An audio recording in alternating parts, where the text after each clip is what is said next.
Dear friends and valued guests, hello and welcome. Assalamu alaikum, which means peace be upon you. I'm Dr. Hisham, laser cosmetic dentist, best-selling author and founder of Laser Life Care Institute in Auckland. Unfortunately, I can't be with you today in person, but thank you for allowing me to be there in mind and spirit. I'd like to share with you a few thoughts about unity through diversity and our endless pursuit of meaning, integration, and finding home. Before I share my personal story in finding home, I would like to remind you that we are all one. From one we became, and to one we return. And as one, we will always exist. Always keep in mind that one is singular and plural, because one is not a number, it's a unit in and of itself, and it makes up every other unit of multiples of one. You are a unique unit of your own, but you do not exist alone. While we are unique individuals in this world, we absolutely cannot live individually, only collectively in groups of characters called cultures, together representing the one superior race, the human race. So we all need to link and integrate so that we can evolve as a singular human culture of service, influence, meaning, and significance. As the great Muhammad Ali declared in the shortest poem in the English language, me, we. You see, without me, there is no we. And without we, there is no me. Without an audience, there is no play, no hero, and nothing to say. Lots of me make we, and that is when mass evolution begins. I care is good. However, when the mass we care movement happens, then real magic begins. I'm honored to be part of this new global generation of cultural unity that is multi-everything. It's diverse in so many ways, yet interdependent and interconnected in every way.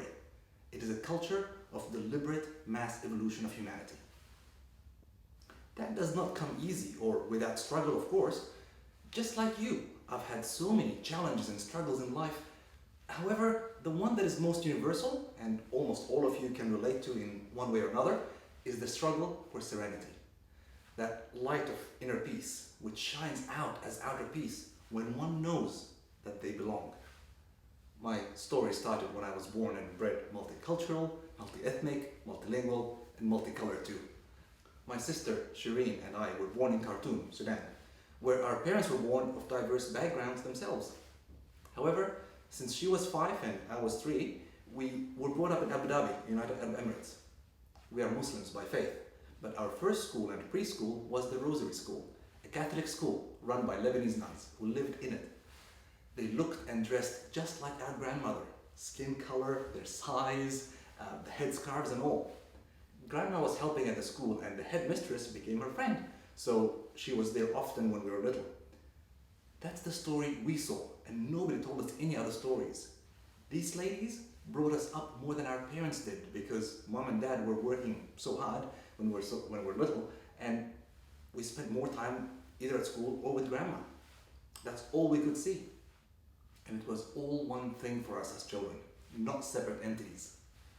We grew up with local and expat kids and families from all over the world, literally diverse in every way, who are all integrating through this new culture and society being created.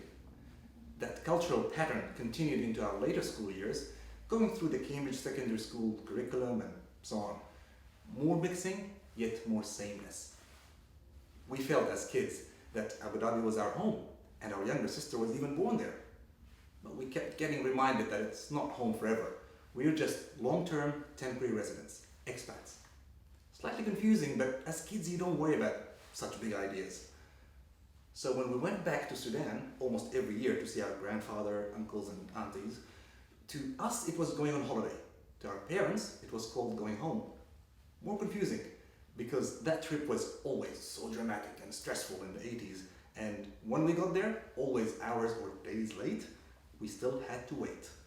Wait for the luggage, then get taken to the side for questioning and searches, as the customs agent wanted to get something out of these rich expats returning to see their families, and there was an official expat tax by the government, ضريبة المغتربين. Then there was the personal fee for that agent to make your life easier. You actually had to know someone high up to come in and get you out of the airport quickly and safely, if you were lucky. Our uncle did that often for us. Anyway, it did not feel like going home to me. Inside Khartoum, we had fun, visiting family and friends and playing with the neighbors' kids.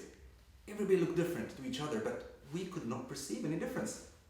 Our Coptic neighbors and friends fasted with us in Ramadan, and my mom and my grandma baked with them when it was Easter or Christmas. And we absolutely could not tell a difference as kids because nobody told us a different story. Our stays were always temporary. Then, when I was 14 and Shireen was 16, we went to study medicine and dentistry in Prague, Czech Republic. So we adapted quickly to a wonderful new place and even more global friends and colleagues, new languages and weather and much more. Too many stories there, but I'm not going to share any of that today. I just want to stay succinct. We returned home to Abu Dhabi twice a year during the university breaks to see our parents, sister and grandma, like most other international students who were with us. But there was a twist when I turned 18. My residence in the UAE was cancelled because I'm an adult male now, while my sister could still keep her residency linked to my parents' work permit as a female. Now, I had to apply 2 months in advance for a visitor visa to go back home. It was very strange trying to explain that to my friends, going home to their families in England, Greece, Canada, or wherever, that I need a visitor visa to go home. It actually hurt. So I stayed more summers and checked and worked rather than going back to Abu Dhabi every holiday like before. It was never fun for me at any airport in the world, including Abu Dhabi airport after 18. We traveled a lot, got searched and screened a lot, and I was declined many visas in Europe like Spain, Austria, Switzerland, where I just wanted to go and have fun or attend a concert like James Brown with my friends, who just packed in a car and drove across Europe or flew at short notice. I could tell a lot of stories about those 7 years of maturity during the 90s in Europe, but not today.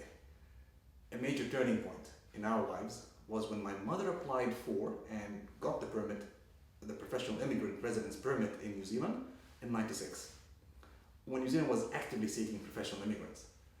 We came for a visit, she bought a house, and then in '98, we graduated, me and my sister, we graduated, and then we all came to New Zealand and stayed. Actually, my mother had a bit of a difficult time at that time staying in New Zealand. However, I'll keep it personal for now. I stayed in New Zealand for those first 3 years. I worked in a Shell station first, then a factory and other jobs, until I took my Dental Council board exams and started working as a dentist in the CBD in 2000. My daughter Noor was born in May 2001, a first generation Kiwi obviously, and my wife wanted to share our baby with her parents back in Czech. So they flew off in October 2001, and I was catching up with them in December in Europe. But when I got my Kiwi passport end of October, or 1, I couldn't wait to travel because I wasn't used to being stuck 3 years in any one place. But I wasn't keen to face any more airport humiliation on my Sudanese passport either, so I stayed put until now.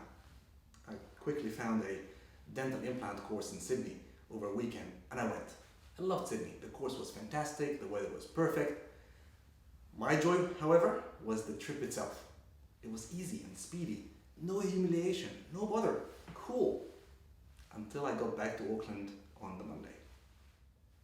I'm skipping and smiling my way through to customs, hand over my passport, and the lady officer looks at me, looks at the passport, takes a deep breath and says, new passport. First trip? I say, yes. I'm trained to be short and clear at customs. She stamps it, folds it, hands it to me while she's saying, welcome home, sir. And I started to cry. Because nobody ever in my life told me those 2 simple words with such massive meaning. Welcome home.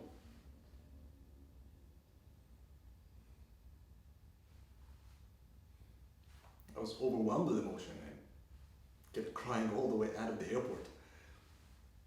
I realized that day that home is not a place where your body dwells. It's a space where your soul belongs. I realized that we're all transient souls on a journey, seeking our way home. It's such a core instinctive need for the human soul to belong, not to a place, but to a collective space of souls where it can love and be loved. We yearn to make meaning, to have some influence in our sphere of existence, and feel significant. Somewhere we can contribute to, or simply to matter and be worthy of a memory of love or respect. I'm grateful to New Zealand for opening that space for me and for all of you. But we have to make more openings, create more spaces within communities, organizations, families, and nations so more people can belong and prosper. Because if they don't find home there, they will fall prey to evil storytellers to express that exact same natural desire, but in other destructive ways. Just to have meaning, to be significant and command respect. Like joining gangs or militant groups or armies, becoming abusive or addictive criminals, and much more. These are all signs of disintegration of a soul that is naturally seeking integration and expression within a space of belonging. I have a dream, and I've seen that place, and I've been there. It's real. I envision a world full of happy, healthy people living in collaborative harmony. I see people empowered with healthy awareness, energized with properly applied knowledge, and engaged in enduring experiences. Such peaceful and prosperous societies only come about through education, acceptance, and sharing inspiration. They cannot do that living in fear. I believe the truth is that dreams never come true by wishing, even in fairy tales. Dreams only come true when passionately desired in the heart and acted upon with a definite determination to succeed. Period. So now I invite you to join me on this quest to overcome the biggest challenge of our time, where in this abundant, fast-changing and interconnected planet, we are hammered with contradicting messages of fear, preemptive wars, crises, imminent danger, and that the end of the world is near.